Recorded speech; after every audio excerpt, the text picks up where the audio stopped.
ก็ไม่รู้ไม่รู้นี่ติเปิดตัวโดนสุดตัวเดียวเลย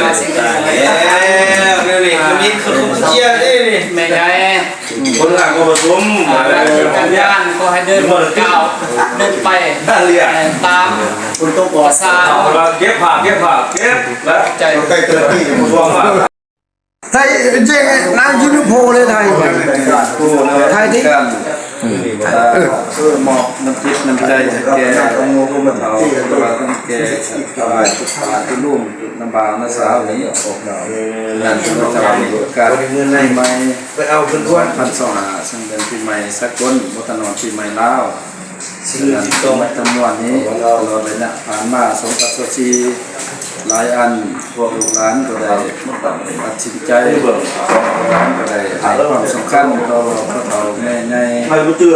โดยเฉพาะความสมานสมัคคีช่วยเหลือเพื่อแพ้แล้วก็ได้ฟื้นฟูความแพ้นับหนึ่งยิ่งใหญ่กว่าเก่าอันนี้ขนาดเป็นงานต้องสนใจเรียนเลยนะมาหัวปี2025นี้เราก็แค่จะไว้กินคนในที่มันเป็นใหญ่ปีใหม่สากลและการลูกหลานก็ได้จัดอีกโดยเฉพาะได้จัดมื้อนี้ซึ่งเป็นผลงานหนึ่งแล้วก็ต้องเป็นการระลึกหนึ่งที่ลูกหลานบ่ปะบ่ทิ้งฉะนั้นโอกาสดังกล่าวนี้ข้าพเจ้าขอถือโอกาสที่มีความหมายความสำคัญงามยามดีอันนี้ขอให้พรให้ลูกให้หลานต้องมีสุขภาพเข้มแข็งแรงปรารถนาสิ่งใดขอให้ได้ดังมุ่งมั่นสำคัญว่าลูกหลานมีสุขภาพมีอายุยืนยาวเจริญยาวส่วนหน้าที่ตำแหน่งหน้าที่การงานว่าลูกหลานญาติเอาทุกมือภาครัฐต้องการอยู่เสมอขอให้ลูกหลานญาติเอาการเนี่ยนะความมุ่งมั่นของมันราคาอยู่เท่าไหร่มันได้ความมุ่งมั่นพัฒนาตรงนี้ลงแห้งเลยสิอันนึงอีกเจ้าพ่อฟ้าว่ามันยังลูกหลานมันมัดรักษาความสมานสามัคคีพวกเราเป็นยิ่งใหญ่กว่าเก่าให้นักแน่นกว่าเก่าทำสิ่งที่ต้องงานในไร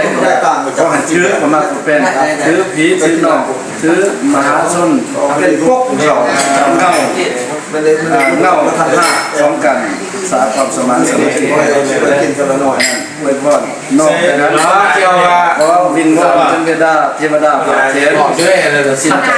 ดินจอดอนผ้าเผาไหม้วัดทั้งบนผ้าดินวินาขอให้ลงมาเบิ่งแม่ให้ความดีแม่ความเจ็บจะได้ความไข่จะมีปรารถนาสิ่งใดความใดใจสิ่งศักดิ์สิทธิ์อยู่ชั้นใจบ้านเฮาอยากคุณก็โอ้ขายมาให้น้องฝากนี่สุดเลยลูกหลานลูกหลานตลอดไปและการไก่นี้แถวบูแดงนี้อยากมอนเท่าท่านเอาหลักนะครับคือว่าให้ลูกเบิ่งมันแย่งลูกหลานช่วยลูกหลานแย่งสา